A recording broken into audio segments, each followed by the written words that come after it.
Hola, ¿qué tal? Por último, voy a estar hablando de cuáles fueron mis conclusiones del tercer parcial de la materia.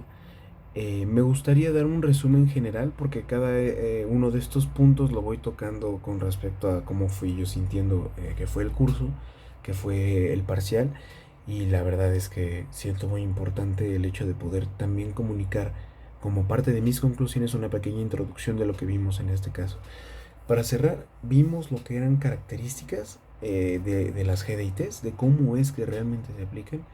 Esto lo pudimos haber visto en primer parcial, pero realmente creo que sin tener las bases de lo que vimos en este parcial sería muy difícil comprender lo que son estos conceptos. Estos conceptos la verdad no son fáciles, pero con la práctica se van haciendo un poco más identificables y un poco más tratables al momento de hablar de ellos y de poder tratarlos. Para empezar, me gustaría también destacar que tengo acá al lado lo que fue mi resumen, mi portafolio de evidencias, porque aparte de yo darles a ustedes lo que fue mi conclusión, me gustaría darles un pequeño resumen de los temas y de cómo fue que yo lo viví. Para empezar, hablamos de las características de forma. Estas características de forma solamente aplicarían en este caso a superficies, ya que bueno, hacia superficies y a fos, pero en cada una de ellas actúa de manera diferente. Si nosotros tuviéramos en este caso estas cuatro, podríamos saber de manera más correcta cómo utilizarlas. Me gustaría empezar hablando de estas cuatro características de forma. Planicidad sería rectitud, circularidad y cilindricidad. Estas afectan principalmente a lo que son las superficies, ya que a partir de eso nosotros podemos conocer, uno, la desviación que tiene, digamos, la superficie de una cara con respecto a otra, que está construida a partir de planos ideales que están desfasados. Y dos, conocer también el desfase o la descentricidad de un eje con respecto a un eje real o a un eje imaginario perfecto. ¿De acuerdo? Entonces, estas características solamente van a tratar de ubicar o decirnos la forma que tiene la superficie a la que la estamos refiriendo. Después pudimos ver lo que eran las características de orientación. Creo que también esto es muy importante porque la orientación nos dice dónde podemos nosotros o en qué ángulo o cómo es que se comporta lo que estamos tratando de controlar con respecto a algo más. Tenemos en este caso la perpendicularidad, paralelismo y angularidad. Realmente angularidad y paralelismo son bastante parecidos ya que se rigen bajo el mismo concepto, pero digamos que en paralelismo tenemos dos planos y lo que controlamos sería uno de ellos a partir del otro que tenemos. Si nosotros tenemos una superficie abajo y lo que queremos controlar es la superficie de arriba, nuestro datum A sería la parte de abajo y nuestra superficie a controlar sería la parte de arriba, pero la estaremos controlando con respecto a la de abajo. Y en perpendicularidad es básicamente eh, saber el desfase que puede llegar a tener una cara o un eje dependiendo del datum al que esté referido, que en este caso sería un datum primario A. Pero esto no cambiaría el ángulo, sino simplemente entre dos planos que nosotros tendríamos de manera paralela, sabríamos cuál es la desviación que existe. Terminaría afectando hasta cierto punto la medida del ángulo y eso sería imposible de evitar, pero no es realmente la intención de lo que se trata de controlar. Después de esto hay unas características muy poderosas de las que me gustaría comenzar a hablar y es el perfil de línea y el perfil de superficie. En este caso, en el perfil de línea, lo que nosotros tratábamos de controlar eh, era qué tan desfasado o qué tanto desfase existía a partir del control de una línea a través de una superficie. En este caso es muy poderoso, ¿por qué? Porque no solamente nos controla forma, nos controla posición y ubicación. Entonces, es, digamos, de las únicas características que nos van a poder ayudar a controlar todo. Y es cuando realmente ya no importa tanto, digamos, controlar lo que resta, simplemente es para darle un control que nosotros podamos tener.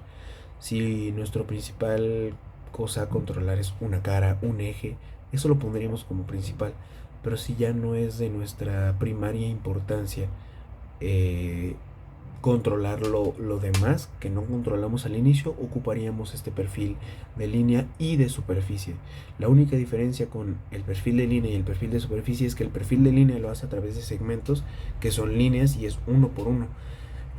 La verdad es que es un poco confuso el hecho de poder dar una respuesta en concreto acerca de cuántas líneas o cuántas pruebas tendríamos que hacer, porque realmente ahí sí ya depende de un control estadístico, pero ya es más que nada parte del problema de la empresa que lo maneje.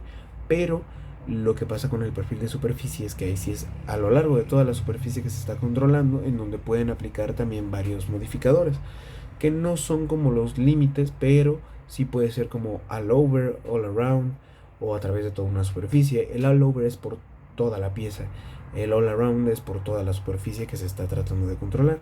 También podríamos tener un control de perfil de superficie que vaya de un punto A un punto B, que esté entre J y K, entre A y B. Todo esto lo podemos ver más interpretado en lo que son los planos. Por último, me gustaría hablar de características de ubicación o posición. Primero tendríamos la true position, posición verdadera, tendríamos concentricidad y tendríamos simetría. Yo diría que la que más se ocupa, y por no a lo mejor demeritar a las demás que serían concentricidad y simetría, sería true position, porque true position principalmente nos sirve para lo que son controlar el desfase de la posición que puede llegar a tener una ranura, un eje o lo que nosotros necesitemos controlar. Ya depende mucho de la intención del diseño, de lo que estemos tratando de dibujar en nuestro CAD y de cómo lo vayamos a interpretar. Y bueno, más que nada pienso que es bastante importante poder tomar en cuenta este tipo de cosas.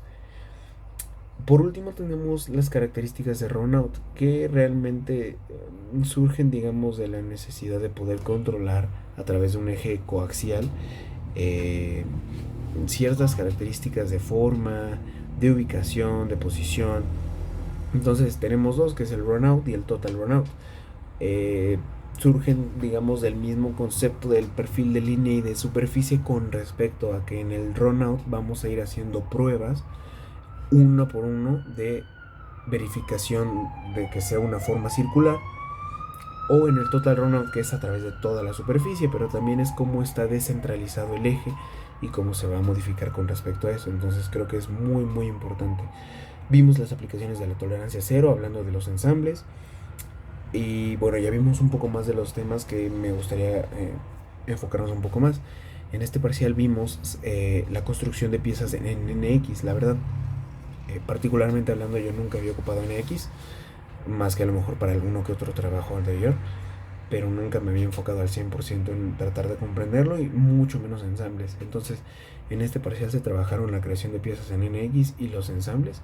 También fue importante porque me ayudó como práctica, y sobre todo una parte muy importante que vimos después era la calibración de una CMM, una máquina de medición por coordenadas, ya que esta máquina de medición por coordenadas nos permitía, dentro de todo, poder darnos una idea de cómo realmente serían las palpaciones de una pieza para poder construir un CAD simulado, y así poder encontrar cuáles son los errores que existen y tratar de controlarlos de una manera más específica.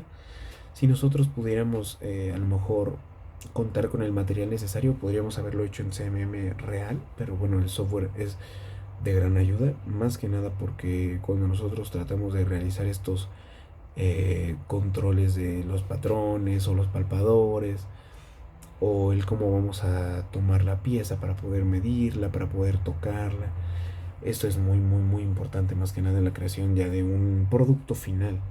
Hubo un software que no llegamos a ocupar, que fue Geomagic, y en este software nosotros podremos superponer las piezas que hicimos tanto en el CAD como las que tenemos en el CAD verdadero, y poder identificar cuáles fueron nuestros errores dentro de la construcción de la pieza.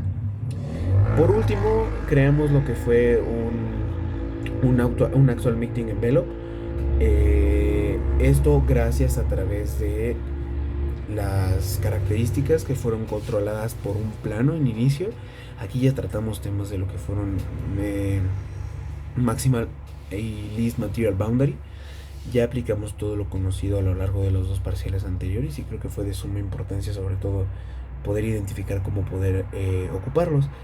Vimos también dos modificadores, en este caso el modificador Unequal y el modificador Projection. En el modificador Unequal tenemos, digamos, como una especie de perfil de superficie, pero en este caso Nosotros tenemos una tolerancia, una U y otra tolerancia. En este caso la tolerancia que se encuentra del lado de derecho nos dice que tanto material puede ser todavía más agregado. Y en el lado izquierdo nos va a aparecer, digamos, la totalidad de lo que sería la tolerancia, pero esa totalidad le tenemos que restarlo de la derecha. Entonces eso sería lo que podemos nosotros quitar de material. Y para el modificador projection, esto se ocupa principalmente en lo que son agujeros. Y digamos que a partir del agujero creado, nosotros lo que vamos a hacer es una proyección a partir de a lo mejor nuestro pequeño eje descentrado, una proyección de cómo sería este cilindro para ver si al momento de nosotros realizar un ensamble no nos afecta directamente y bueno, cómo poder manejarlo ya también es de suma importancia. Mis conclusiones son que todo esto fue fantástico, fue increíble, la verdad estuvo muy pesado. Sin duda alguna, creo que el conocimiento que te deja esta materia es bastante profundo para otras materias, incluso para la aplicación en la vida real, porque a pesar de que pues podamos decir en un inicio que esto nos va a servir para toda la vida, puede que a lo mejor no nos dediquemos a eso, puede que sí, puede que no, pero principalmente el saberlo y el llegar al mundo laboral con un poco de conocimiento acerca del tema, sin ir perdido, creo que es pues bastante, más que nada para poder avanzar en lo que es nuestra carrera, en lo que queremos trabajar y en cómo lo vamos a poder interpretar en un futuro. Entonces, para mí fue muy importante este parcial, creo que culminó bastante bien con todo lo que quería ver. Se vieron bastantes cosas muy importantes y esas serían mis conclusiones del tercer parcial.